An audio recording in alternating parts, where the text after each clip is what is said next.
we get into now topic number one here, folks, of the conversation, and that being the Crimson Tide starting the Phase 1 of the 6-week preseason practice plan that was crafted by the NCAA Football Oversight Committee and approved by the NCAA Division I Council. So it's the 6-week preseason practice plan. So the Tide was supposed to start this on Monday the 13th, but they didn't get started until yesterday, that being Tuesday. But what this means, what Phase 1 means is, according to the model, this goes from July 13th, which was Monday, to July 23rd.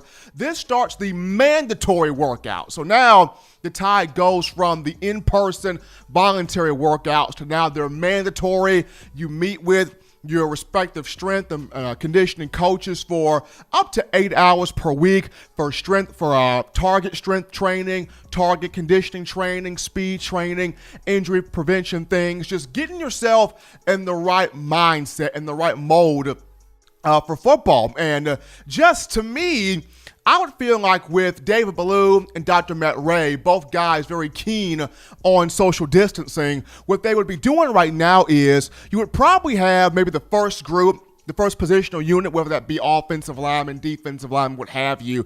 They would probably send a text message out to the first positional unit, get those guys in early. They would work out for 1 to 2 hours or how long the time increments would be. And after the first group works out, they would get that group out of there, sanitize everything, clean everything, get things ready to go, and then text the second wave of positional unit players, get those guys in there, work them out, so on and so forth. So they would be practicing social distancing, but getting each positional unit in there, getting them worked out in terms of the weight training, the conditioning, the speed, the flexibility, and some injury prevention things. And along with that, this is a huge opportunity for one Nick Saban. Keep in mind, Coach Saban, he pushed for this hard. When spring ball got canceled back in March, when the coronavirus, the global pandemic really hit in terms of the realm of athletics, and people were sent home, programs were sent home, schools were sent home, collegiate sports were canceled. You had, Coach Saban really pushed for a summer program, a 4-week summer program, a time to where he and his staff could have a moment to catch these young athletes up to speed, especially the incoming freshmen, but also have a moment to where they could teach the experienced guys, catch them up to speed, have things that they could do on the field and in the training room and things of that nature. And while, the Zoom calls are a good thing. The Zoom calls have been nice. The in-person workouts, voluntary workouts have been nice, but there's nothing like having those mandatory meetings where you get a chance to sit down one-on-one with your guys, one-on-one with your players, one-on-one with your personnel groups, and be able to teach guys, show guys, instruct guys, be around your players. And just going back to spring, spring ball, as we all know, was highly important. This was 15 practices, including the A-Day game. This was 30-plus team meetings. This was 40-plus, workouts. A lot took place in spring. This was your opportunity to, for a lot of the young guys, show the coaches, show the teammates around them, show the fans, I'm the real deal. I get it popping. I can catch the big time passes. I can be an elusive quarterback in terms of Bryce Young. I can be big time in terms of the defensive guys that came in, the running backs that came in, Roydell Williams, Kyle Edwards, Jace McClellan. Their opportunity to show fans their burst, their speed, their power, their instincts in between the tackles and balancing plays to the outside.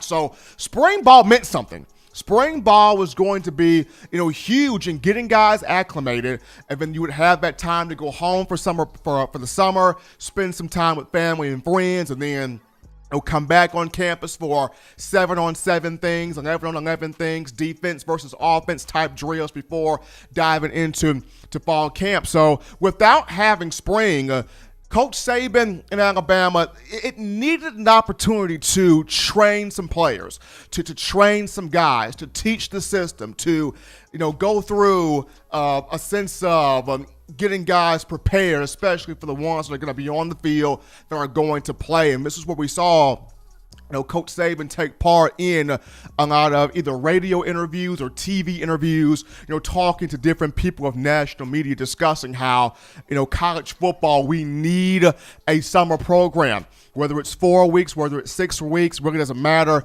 We need this opportunity to be with our players, be with our guys, catch them up to speed, teach them some things so that we can be in the best possible situation, right, to compete not only for the SEC championship, but also the college football playoff and try to go after for Nick Saban that 7th national championship in his history, and for the Alabama Crimson Tide, it's 18th in its illustrious school history. So phase 1 literally starts putting guys back into the mind of football. I mean, once again, you would have up to 8 hours per week of weight training, of conditioning, and of film study. Now, the thing about the film study is you can have only up to 2 hours per week of the film study, but they have it built in there. So what the film study is Coach Saban would have his staff and the players, they would do this via the Zoom calls, the Zoom meetings. Saban would have maybe a new formation on the board offensively or defensively. Defensively, let's say he had a new play in nickel on the board. Let's say Saban was drawing up something in nickel 4-2-5 or nickel 3-3-5, and he brought up a formation on the board, and he wants to insert a new play. Or he puts a formation on the board and there's a certain player that has to do something in the formation, and Coach Saban is trying to instruct, okay, this is what you do. Whether it's you attacking this gap right here, or it's you getting after the running back here, or it's you going curl to flats here, whatever the case may be, right? He would be teaching, explaining, breaking down that particular play, that particular formation, that particular system for those players. So that would be in the Zoom calls there. So that would be phase 1. And when the players are away from the coaches during phase 1, then this is where you may see some players come together. They may do 7-on-7 things. They may do 11-on-11 things, just throwing the ball around to quarterbacks to receivers, quarterbacks to running backs. But the actual phase where you get the coaches on the field, with the football, with no helmets, but coaches on the field, going through offense versus defense type things, that would be in phase 2, which begins from July 24th through August the 6th. So, assuming that we have the college football season and it starts on time, that would be the week of September 5th, that Saturday. This kicks off, phase 1, of the practice plan, which is the mandatory workouts. You're required now, up to 8 hours per week to have weight training. You're required now up to 8 hours a week to have conditioning. You're required up to 8 hours a week to have speed training, to have injury prevention. And you can have film study in there, but the film study cannot be any more than 2 hours. So this is cool. I mean, this honestly kind of puts Coach Saban, I guess, a tip of mid-season form, if I can say that this way, because this entire offseason he's been with his family. He's been being around with his grandchildren, being around, of course, his wife, Miss Terry. So this becomes his chance to get back in the mindset, okay, now I'm a football coach. Now I'm back to doing what I enjoy doing, which is talking every day to my players, making sure that, they're prepared for academics once the school year starts back up. They're prepared for their nutrition training, making sure that they're meeting with nutritionist Amy Bragg, making sure they're meeting with athletic trainer Jeff Allen, making sure they're meeting with all the people that they need to meet up with, and then making sure that I'm speaking with David Ballou and Dr. Ray, and they're practicing the social distancing, that we're nobody's getting sick, nobody's contracting the coronavirus while we're working out, that everybody's in full force there. And of course, Coach Saban, when he transitions to those Zoom meetings, he can have all the position coaches, both coordinators, Steve Sarkisian, and of course Pete Golding in the room, to where they can break down the system, they can break down formations, they can break down plays, and kind of have everything up to snuff, everything where it needs to be at. So this is kind of the beginning thing of getting players, of getting coaches, of getting even you as the fans, back into the mindset of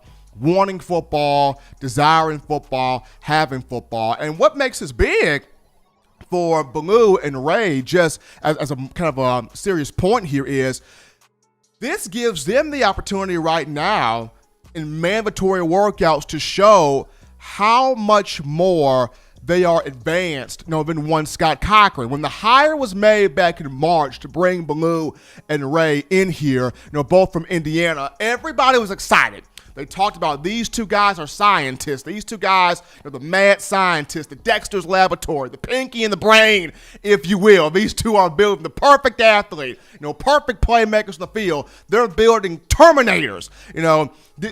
Alabama got the 2-for-1 deal from Walmart. You lose, you graduate Scott Cochran on, but you bring in two guys that are keen in the analytics, that are keen in the study, that are keen in cutting down the injuries, but also pulling more productive play out of each individual athlete. So now, in mandatory workouts, this is David Ballou's time to show that peak power, that peak strength, the peak performance in terms of the weight training. Here's Dr. Rhea's time to show the incredible speed training, the incredible flexibility, the incredible injury prevention things. So that's going to be awesome as Bama in phase one. We take our first break here on the show, but before that, got to remind you of Emily's Heirloom Pound Cakes. That's Emily's Heirloom Pound Cakes. If you use the code TDA Emily's, you get 10% off all orders over $30.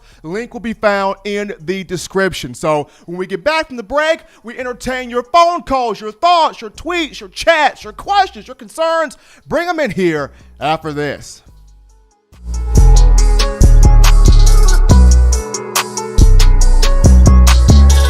Every sports fan deserves the proper representation. Whitwell Sports introduces to you the Title Towel. Wave that Title Towel in the air like you just don't care. In support of Nick Saban and the Alabama Crimson Tide. Only $9.99 and it lasts a lifetime. Head on over to whitwellsports.com and get your Title Towel today. Touchdown Alabama Magazine is Alabama football's premier publication. A subscription to Touchdown Alabama Magazine is the perfect gift for any Alabama fan. For exclusive news and information, recruiting updates, a free annual print magazine, and more, go to touchdownalabama.com and click join. Only $5.95 per month or pay $49.95 for a full year subscription. That's a saving of almost $22. Go to touchdownalabama.com today and roll Tide. Thank you for watching Touchdown Alabama Magazine's YouTube channel. To continue to get the best in Alabama football content, subscribe here and turn on your notifications to stay connected with the hottest shows covering your Crimson Tide.